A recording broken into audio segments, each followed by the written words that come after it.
Hello అండి, అందరికీ నమస్తే. నేను ఇవాళ ఒక కొత్త రెసిపీతో మీ ముందుకు వచ్చాను. చింతపండు అవసరం లేకుండా మామిడికాయతో అల్లం పచ్చడి ఎలా పట్టుకోవాలో ఈ వీడియోలో చూపిస్తాను, చూడండి. ఈ పచ్చడి రైస్లో కంటే కూడా టిఫిన్స్లోకి చాలా బాగుంటుంది. మీరు కూడా ఒకసారి ట్రై చేసి చూడండి. ఈ పచ్చడికి మీడియం సైజ్వి అయితే 10 నుంచి 12 వరకు మామిడికాయలు పడతాయి. కాయల్ని శుభ్రంగా కడిగి తుడిచేసి పీల్ తీసుకోవాలి. ఈ పచ్చడికి పుల్లగా ఉండేవి కాయలు ఏవైనా పర్లేదు, మేమైతే చిన్న రసాలు తీసుకున్నాము. కాయలు పీల్ చేసి పెట్టుకున్నాక ముక్కలు చిన్న సైజులో కోసుకోవాలి.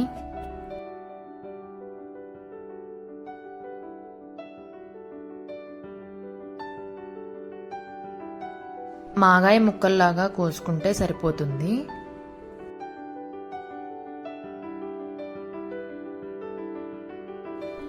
ఈ కోసిన ముక్కలు 4 సోలలు అయ్యేలా చూసుకోవాలి.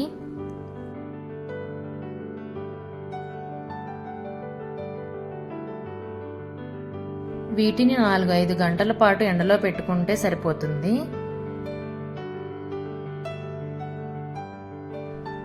ఈ మామిడికాయ ముక్కలకి 1/2 కేజీ అల్లం, 4-5 వెల్లుల్లిపాయలు, సరిపడా ఉప్పు, కారం, 4 టేబుల్ స్పూన్ల ధనియాలు, 2 టేబుల్ స్పూన్ల మెంతులు, కరివేపాకు, 2 టేబుల్ స్పూన్ల మినప్పప్పు, ఇంకా కేజీ బెల్లం పడతాయి.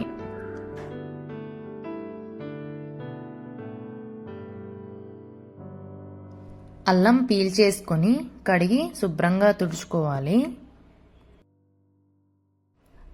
తడి లేకుండా ఆరబెట్టేసి చిన్న చిన్న ముక్కలుగా కట్ చేసుకోవాలి.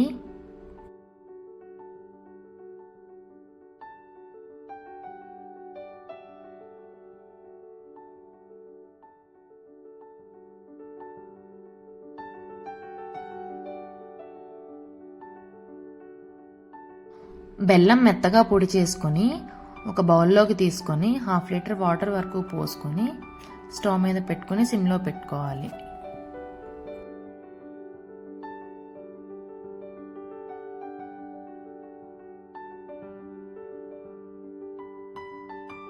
స్టవ్ మీద పాన్ పెట్టుకొని ఒక 5-6 టేబుల్ స్పూన్లు ఆయిల్ పోసుకోవాలి.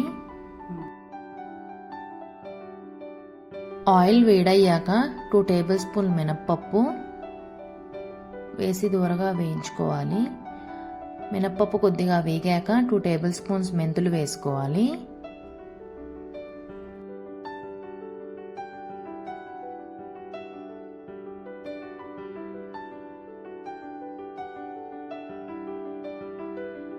ఇవి కొద్దిగా వేగాక 4-5 టేబుల్ స్పూన్ల ధనియాలు వేసి దూరగా వేయించుకోవాలి.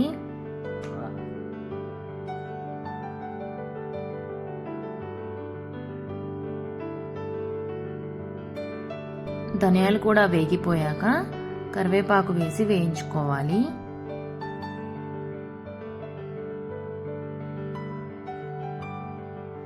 కరివేపాకులో పచ్చిదనం పోయేంత వరకు వేయించుకోవాలి.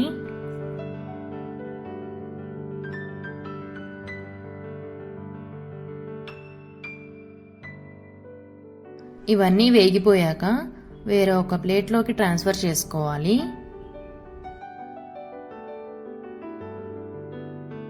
ఇప్పుడు అదే ప్యాన్లోకి కొద్దిగా ఆయిల్ యాడ్ చేసుకొని అల్లం ముక్కలు వేసి వేయించుకోవాలి.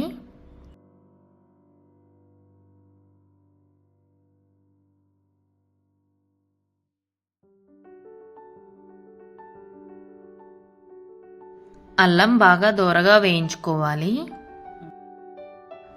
మామిడికాయ ముక్కలు బాగా ఎండితే పర్వాలేదు, ఏమైనా కొద్దిగా తేమగా అనిపిస్తే ఈ వేడి ఆయిల్లో వేస్తే తేమంతా లాగేస్తుంది. ఈ ముక్కలు వేగేలోపు బెల్లం పాకం కూడా ఉడికిపోయింది. పాకమేం రావక్కర్లేదు, కొద్దిగా లైట్గా చేతికి జిగురుగా అంటుకుంటే సరిపోతుంది. వేయించి పెట్టుకున్న ఇంగ్రీడియంట్స్ అన్నీ ఒక్కొక్కటిగా మిక్సీ పట్టుకోవాలి.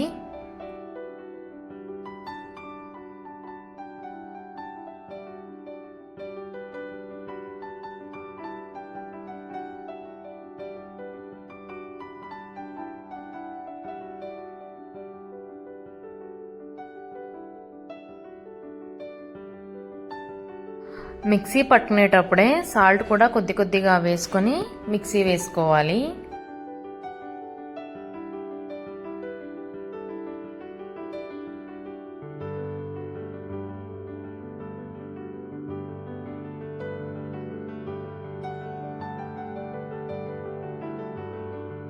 లాస్ట్లో వెల్లుల్లిపాయలు కూడా మిక్సీ పట్టుకోవాలి.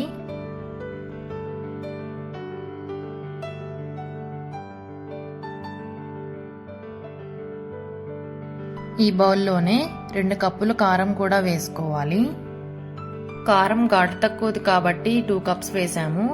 మీరు మీ స్పైస్ని తగ్గట్టు అడ్జస్ట్ చేసుకోండి.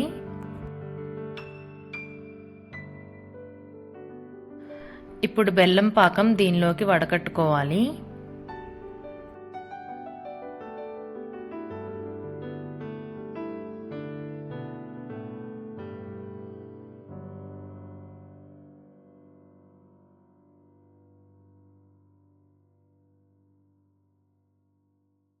అన్నీ వేసుకున్నాక ఇవన్నీ కలిసేలాగా ఒక గరిటె తీసుకొని బాగా కలుపుకోవాలి.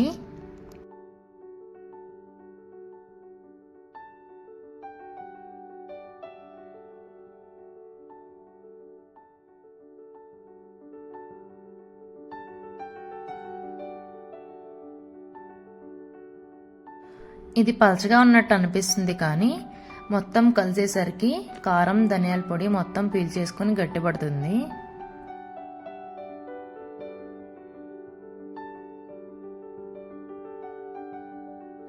ఇదిగో కలిపే కొద్దీ ఇలా గట్టిపడుతుంది.